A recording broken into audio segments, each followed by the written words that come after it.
Hey everyone, and welcome to this video. My name is Davey Baker. I'm an illustrator and concept artist working in the entertainment industry. I've had a bunch of roles over the years that have included concept art for film, computer games, illustration work for card games, board games. One thing that I don't have any experience with is animation, so this is a completely new thing to me. Yet I've been able to quickly produce something in my own painterly style that I'm really happy with. And hopefully I can prove to you that a complete beginner can produce something very quickly that has a professional feel to it.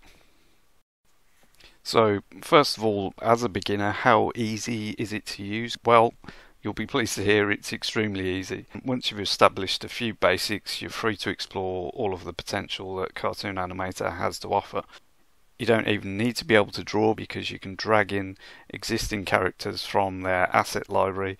Getting started with your own characters is also easy. You can drag your files in or open them and then place them inside your scene.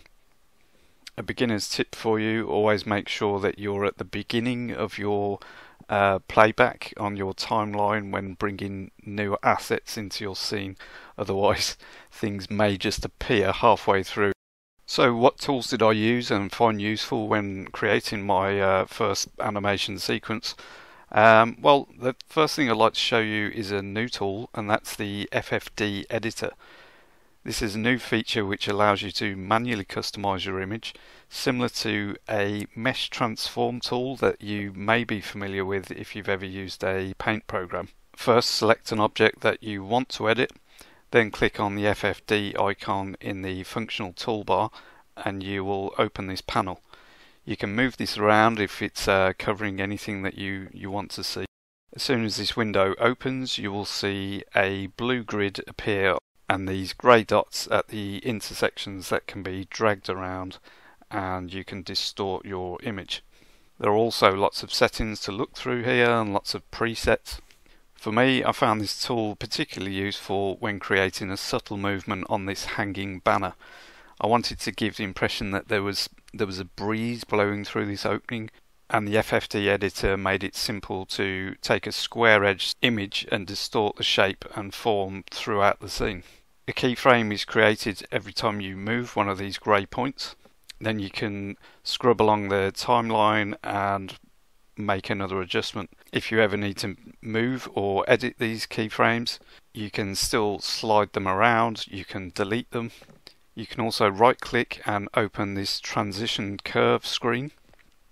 This has a bunch of useful presets which will help the transition between the previous and currently selected keyframe. The potential for this tool is endless, and although manually creating keyframes and adjusting them by hand may seem like it's slow, imagine drawing each frame traditionally. There would be hundreds. This would also be impossible for me to do. The texture would jump around and you would end up with a glitchy result. It just simply wouldn't work. The fact that this tool now exists makes it a lot easier for artists like myself to be able to create animations with a painterly textured style.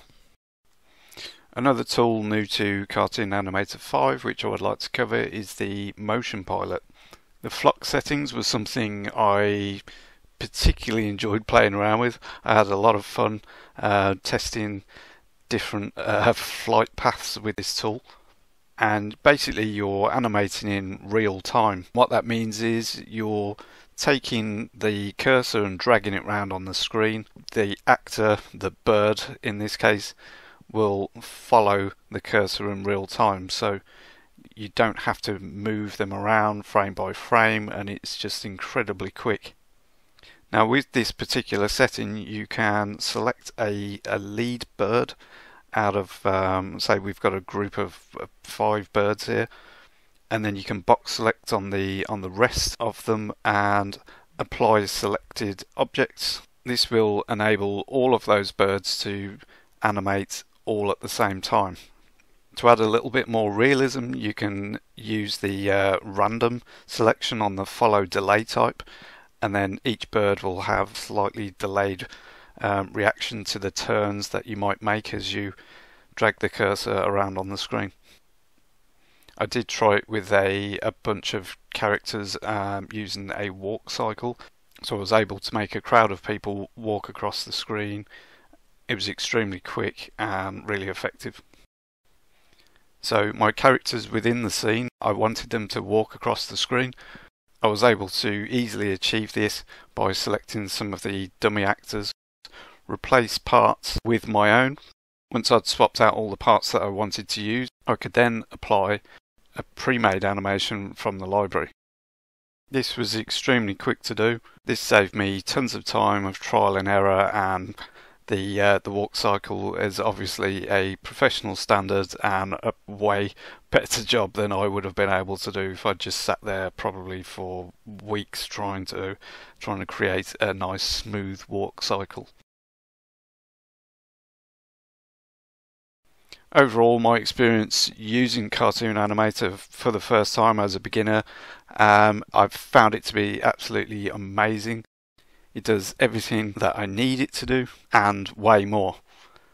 I was pleasantly surprised that there was so much more that I hadn't even thought of, and it's helped me to quickly get through my ideas and produce this final result. So now I can't wait to produce more with Cartoon Animator. I'm really excited about using all the other tools. I hope you found this brief overview useful, and I wish you happy animating. Thanks for watching.